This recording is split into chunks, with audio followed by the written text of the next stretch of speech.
Before we begin, this podcast is proudly brought to you by DubaiView, your boutique luxury real estate partner. We deliberately keep our family of clients small because we believe in building relationships, not just closing deals.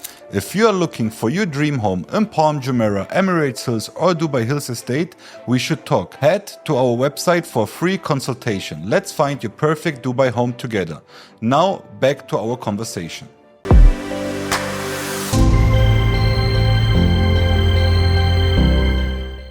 Welcome back to another DubaiView episode. This week joined by Pierre Bassez. He's over a decade in the Dubai real estate market and very well known in the commercial and industry sector. Thank you so much for having you here, Pierre. Thank you for the introduction and welcome to be here. It's a pleasure having you here. You are the founder and CEO of BCP Real Estate. Is that right? Correct. So so it stands for Better Call Pierre. Okay. But I was like, maybe if I want to sell or change later, I don't want to sell my name. So I kept it to BCP. So that's why it's related to Better Call Pierre. Very good. Very good. I start straight away with the first question, Pierre. Pierre, you moved 2015 to Dubai, right? Yeah. You're coming from Lille, if I'm not Lille. missing the information. That's correct. How it's spelled? Lille. Lille. Yeah, Okay. we never pronounce the last letter. It's like Pierre. You don't say Pierre or Pierre, you say Lille. So we never pronounce the last one in French. Okay, I learned something. So you're coming from Lille in France, and you made the decision 2015 to move to Dubai and entering the commercial space. Correct. So my question, I guess the listener, what they want to know, what gave you that pass and that motivation to say in the year 2015, you know, guys, I leave my country, France, and I will move to Dubai? So to be honest, what was interesting is more about the reaction from the people. So at that time, nobody knew where Dubai was. People think Dubai is a country and like Qatar is part of Dubai and Abu Dhabi doesn't exist and everyone is covered. And, you know, it was very different. Obviously, it changed a lot recently. The reason for me to move was to speak English and to go to a fast moving country. I don't know if you know, but in Europe, everything is very slow. Yes. So it was good to come here where in 2-3 years, you can have a full tower. Or in France, just to get the permits is 2-3 years. So that was amazing. Just to be in very proactive market. I was in the industrial commercial background in France. And here I learned something new, the licensing, the different people, different money. So it's very, in terms of knowledge, there's nothing better like Dubai at the moment. Amazing. So this mindset you already had in the year 2015. Yeah. So we say Europe was still okay. Of course, everyone was struggling the whole life with the taxation, but still, I say we was working in a right path. It was not too bad. I guess the last 2-3 years it's going that we are feeling the pain. Yeah. About Europe, Germany, France, I guess we're suffering all the same. Yeah, I think up to COVID was okay. And then COVID kind of put a halt on everything, where here they benefited from COVID after with the travel restriction that were not here. So most of the Europeans came here. What I see from my business is the commercial started about 2 years ago. Not right after COVID, people started to buy residential first. And now when they moved and they started to like the lifestyle, they decide, okay, the holiday home is over. Now we'll buy a house, move there. And because they moved, they need to work. So they open businesses.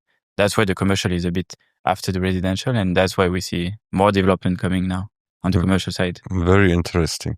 And when you moved from 2015 to Dubai, was there a cultural shock for you or something what you didn't expect it straight away coming in such a city? So I came to Dubai in December 2014 for vacation, couple of days. And obviously come in the winter, everything is like nice. You know, you go to the beach, it's cool weather everywhere. And I decided to move right after my birthday. So in June 2015, where you land in Dubai. So first you take the flight from Paris and they say, oh, the weather will be 34 degrees. You land in Dubai, it's like 47. We don't understand why they don't tell you the real temperature. And then 2 days after I joined Dubai, it was Ramadan. But not Ramadan like we have now. It's like no shops everywhere. You cannot drink, you cannot smoke, you cannot do anything outside. Yes. Curtains everywhere and you eat like this, like something illegal, you know. It's very different now. I think they move all this because of more foreigners and the business needs to keep rolling. But it was coming to a proper Arabic country at that time, it was not a shock. It's just like you have to adapt yourself to the new weather. And obviously coming in the summer was more like a trial period. It's like, okay, I do 2-3 months. If I survive 50 degrees for 3 months, then I'm good to go. Because I think if you come in the winter, you don't really know what to expect about Dubai. So it's better to come. I advise people to come in the summer. So Totally if agree. they like and survive the summer, then they will enjoy after. Yes, that's absolutely the right mindset. 2015 still was the time we had the crash 2014 in Dubai. How did you follow still the crash in 2015? I guess it was not an easy journey to enter 2015, who still the country was into the recovery. Yeah, so I think what I noticed is obviously when I joined, because I didn't have any friends, family, or people that actually worked in Dubai, most of the people, they joined here knowing someone. For me, I just had to start from zero. And commercial was dead in a way that there were no new companies, no new development, and all the offices were empty. So it was very easy to get properties from owners. You just call and it's like, oh, finally someone interested about my properties. But that doesn't mean you can help them. So it was more about valuing these properties based on the current market. Crash happened, I think, right when I came, when the petrol prices went down and everything started to go a bit down. Investors from Saudi, Kuwait, they stopped investing here. And most of the people investing in commercial, they had empty properties. So there were no willingness on buying more just to keep it empty. And then up to 2019, everything went down. Then COVID arrived. And after that, we saw the hype. So it was more about building the rapport with the owners and all this networking, knowing that you tell them what's happening and they just have to wait. And I guess most of the people didn't wait. They sold because they needed money. They sold with a loss, which was interesting during those times. People would lose 20-30% on the original price, but they were just trying to collect the money and put it in the residential to make money. And now it's the opposite. You look at the prices. Some offices, they triple the price. Like the tower we're in now, you were struggling to sell for less than 1,000 dirham per square foot. And now you see transaction at 4,000 dirham per square foot in this tower because it's small offices. So it's interesting to see how everything evolved in just a couple of years. That's insane. That's insane. It's interesting talking about the commercial space because I was never into the commercial space. How is, for the listeners, and we never had that topic here, how is the commercial market here in Dubai, and how an investor, or how you advise an investor to invest in a commercial market? Are there different type of insiders more going into a mall and buying their commercial space, or going more into the residential buildings and buying their commercial stuff? So which type of investment strategies you can advise people? So first, you need to explain the people when they come here that they cannot just buy whatever they want. There's lots of things that are not for sale. If you make it easy, all the malls are one owner. It's not like you buy a shop in the mall. The mall is owned by someone, usually the big developers. They never sell because they want to control what's in the mall. In terms of retail, it's usually same. The bottom of the ground floor of the building will be sold to one investor. Then you don't compromise the quality of the tenant. Because when you see, for example, if you go to JVC, they would have sold 5 retails to 5 different people. Those guys, they just want to make money. So they don't really care about who is there and what's affecting the building or not. And you would have 5 supermarkets or 5 laundry or 5 car rental, which doesn't benefit the building. Yes. So that's what they call the mix. So the good developers, they will sell to one guy or they will keep it for themselves. Because then they give upper hand to the building in terms of the quality of the retail downstairs. So first is, obviously the retail market is pretty much not for sale. Offices, you can buy a lot of them, but there is still a lot of towers that are under one title deed. So, if you drive on Sheikh Zayed Road, all these tall tower with offices, Yes, it's all one owner for each. So one owner has the full tower, which is something interesting for the people in Europe. wow. And most of them are individual people, not like companies. You would have an insurance company buying a building because they need to recover the tax. Here, they just have one building for themselves. This is like family legacy. This is the retirement plan. You make millions every month and you keep it going like this. So for investors, it's more about what they need. Most of the people that we see these days, they buy for themselves. The rental market goes up. They're like, okay, instead of giving the money to someone else and tomorrow is even more, they will stop the bleeding. They'll say, okay, let's buy something, control the rent, and then the business goes on. Especially for us in the real estate market, most of the companies, they have increased 20% more every year. But okay, their revenue goes up, but still it's a very high cost for the company in terms of the offices. Very interesting. So coming back now, for example, I'm an investor. moving to Dubai, let's say I have $2 million liquid or $4 million liquid. How you say it, there are many developers like Shoba, MR, Creek Harbor, Heartland 1, Heartland 2. They're not giving their retail spaces. They're saying we want to control it, how you say it. They don't want that 5 supermarkets, 5 pharmacies are inside. In JVC, we are seeing it many times as well in Arjan, that there is no control about the commercial space. But if investors coming now and saying, look, Pierre, I have $2 to $4 million. I want to invest it. What you would recommend me? Would you either go into the residential sector or would you either go into the commercial sector? What is the difference between the commercial and residential sector?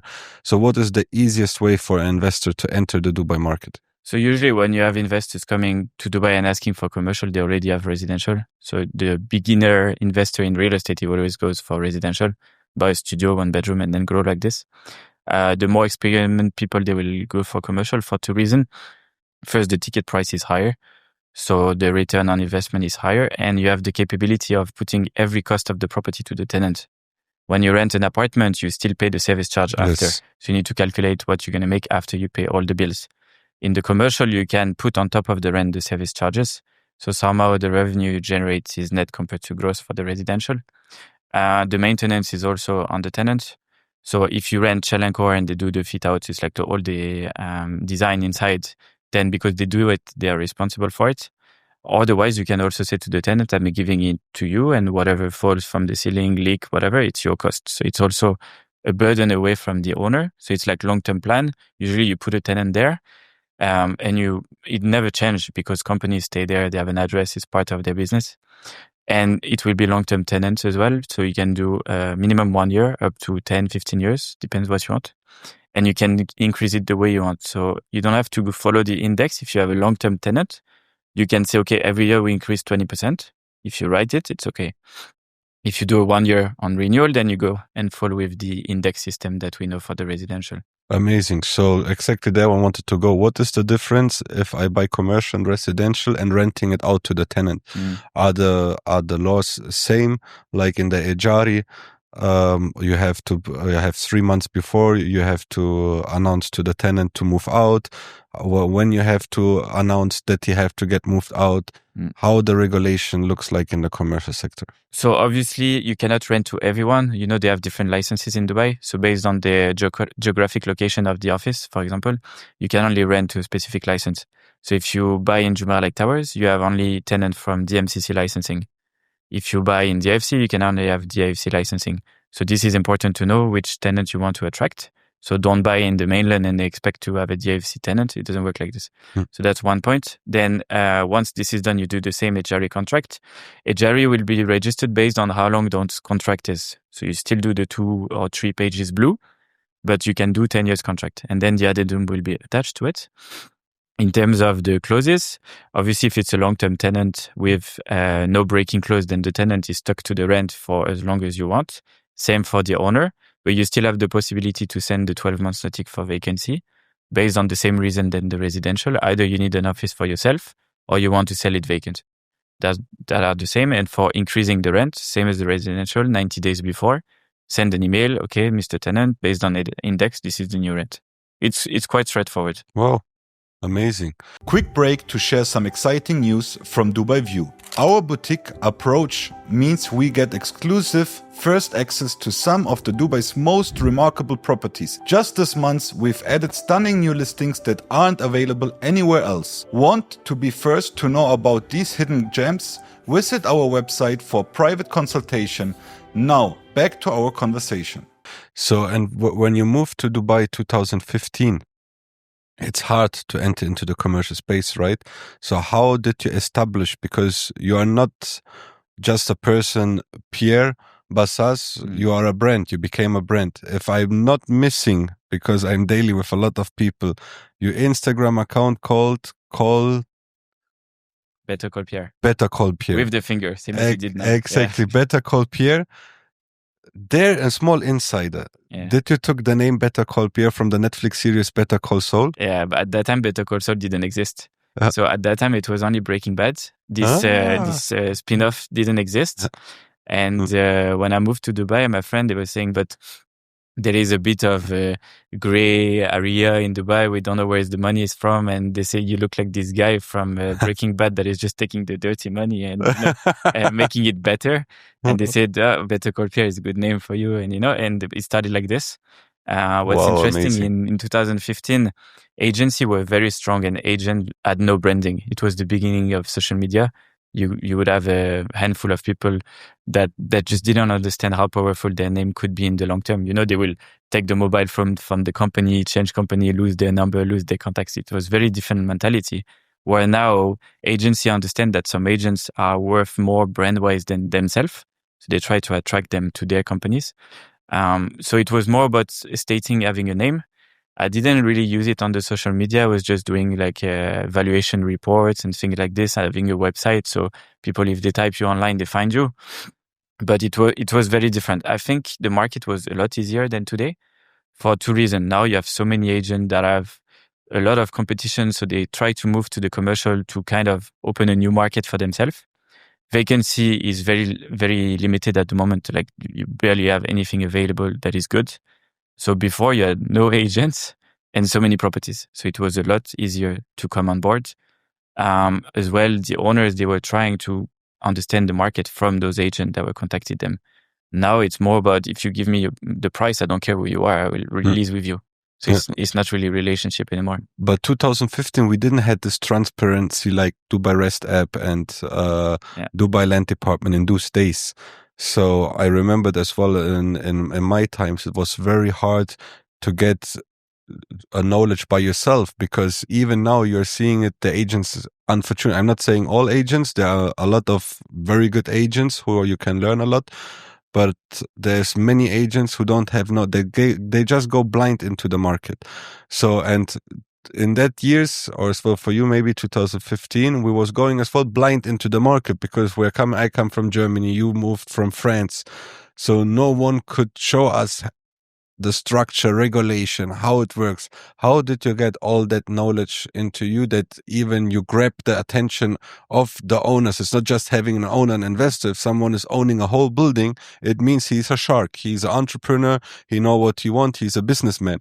So on the opposite, you as an agent have to be smart enough and knowledgeable enough to talk and having a good conversation with him that he say, you know what, Pierre, I give you the trust, take the commercial part, rent it out, sell it, do whatever you want. How did you got all this knowledge and you reach that level that you are known as the commercial and industry specialist in the Dubai real estate market? I think what we see now from the new agent, they want the money before the work. There's lots of regulation to know, lots of things to know. And I was indoors meeting with these big local owners. Every time you meet someone, I was like, okay, I need to learn more than them. So I was capturing all these answers I was getting and try to kind of build a sponge in me that would just capture all this, because one day I need it. And then you start to speak to people that you know more than them. In the commercial, lots of these people, you see, they are shark. They know things. And most of the agents, they know less than them. And they don't respect them, because they're like, why should I work with you? I know more than you and this is your job. So because of this, you need to learn a lot. Obviously, approaching them is difficult because you get one chance. Like if you call the special number and you don't look good, then they will most likely block you and never entertain your call. So you need to give them something that nobody was giving them. So usually market intelligence on what's available in different pricing and things like this. So at that time, for example, on Sheikh Zayed Road, you would have discrepancy from a tower to another, and they wouldn't be able to rent because they are not checking what the neighbor is doing and things like this. So it's more about telling them where is the market and why their asset is not performing. I was helping in a different way. So to learn what were the prices, I was calling the tenant and telling them that I probably could find an office cheaper than what they had. So I was getting their rent, see the contract, see the clauses, and explaining them that they could actually renegotiate the rent down from the owner. And so I was kind of helping the tenants, and then I got known by the owners because they were like, with this guy helping them to reduce their rent. So because of this, you push a different door, and it's all legal. You're not trying to scam everyone. You just say, look, this is the law. At the moment, your business is hurt by the market and you can reduce the rent. And that's when the time, if you remember, they announced this freezing of the rent. Do you remember? Like yes. They were saying, okay, if you rent for 3 years, the price will be the same. Yes. This was done in a way to protect the owners. So originally it was to protect the owners because the rent was coming down. So you had this leak of money because every year you set the price and next year is less. What's interesting now is that the tenant are asking for this because the tenant are saying the price goes up. How do we make like the rent fair for us? So it's interesting how things move in this market. So yeah, as a summary, it's more about the knowledge. If you give people knowledge for free, I mean, it's for free in a way that you educate them and they're like, I'm not learning this anywhere. Wow. Then they appreciate you. No, really, I'm fascinating about that. So you took the totally different strategy. You didn't approach directly the owner. You helped the tenants because you know, hey, if I help the tenants, the owner will get knowledge about it and he want to know who is the person behind that. And this is how you get the introduction to owner in a total different way. Right. That he said, if he can do this with the tenants, he can help me as well to benefit and multiply things. So this was your main strategy, how to get all the commercial spaces into your pocket? Yeah, and then you had a few developers that still had the shell and core stock in Business Bay. So many floors here and there. So you go to the tower, you understand the lift situation, the parking situation, why a tower is better than another one. And then if you tell me which tower in Business Bay, I can pretty much tell you each name, each tower, how many lift, how many parking, was the access. Like I know everything like this. So this is just knowledge that you get because everything is empty. So you have access, you can check in. You're not like now you go to a viewing, you get stuck 30 minutes in traffic. Before it's like you park in front of the tower, you go up. It's very different than now. So yeah. Wow. Coming back to your social brand, how I say it, it's not more a tagline, it's you become a personal brand. How was the journey to become that person on social media who you are now? So I'm not really shy. I'm a very private person. I believe that knowledge should be gotten from someone that wants to give it to you. This was my original thoughts. I was doing so many viewings with important people and never talking about it, never doing videos, this, that, it's very private, these people. And I met some people that say, look, when I do viewings with you, I learn so much. I don't have time to take notes. So is there a way like we can learn? And then some people would say, why don't you just do videos online and share things because they will stay there forever? Because you meet someone, then he shares half of the truth of what you told him, like it's this Arabic telephone game. And then at the end, the last guy has nothing to do than what you said at the beginning. So originally it was just a page sharing some pictures. And then I started to do only videos. But I tend to do something that is not sales. I'm not selling anything online. I'm just sharing knowledge. I get lots of leads and people saying it's great because we learn and we don't know where to learn these things. You go to the RERA training, you don't learn anything about the real estate, just some basic rules. You go to the sales training, you learn how to sell, you don't even know what you're selling. You go to the developer, it's like everything fast. So there is no school that teach about Dubai. And that's what I'm trying to do. Totally agree. Because there's nothing there. Totally agree. Educational support is missing here in Dubai. Coming back on social media, so for people who want to enter now and seeing you as an idol and saying, wow, that's what Pierre did, it's fantastic. Residential buildings are very hard to sell. There's a lot of competition into the real estate game. Maybe I'm trying the commercial way. Maybe there are less agents than into the residential off-plan space, just selling it out. What you would advise them how to enter in the commercial space? Should they be on social media? Is it a criteria? So if you can give them a little bit input about that. I think everyone can find his own audience, even for me. Like originally I was getting a bit of people from everywhere because I was talking about very well-known buildings. Now what I see is like thousands of agents following me just to gain information. I even got some people commenting in my DM saying, look, what you share is what I'm sharing to my client. Don't share it. So I did a video in Burj Khalifa where there is a art piece in each floor of the Burj Khalifa. Yes, you explained what is Armani. Yeah. So if you go to each floor in Burj Khalifa, you have different painting and each of them has the number encrypted in the painting in English and in Arabic, which not many people know because you do viewings, you don't check those things.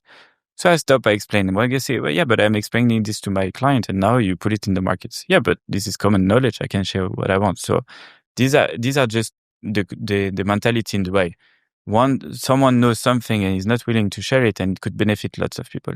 Yes. So I'm trying to do this. And to go back to your question on where to start, I think before you go online and try to pretend to be someone you're not, just learn something and respect the older agents. I have so many new agents coming and say, why you don't work with me? I can do A2A. I said, it's my property.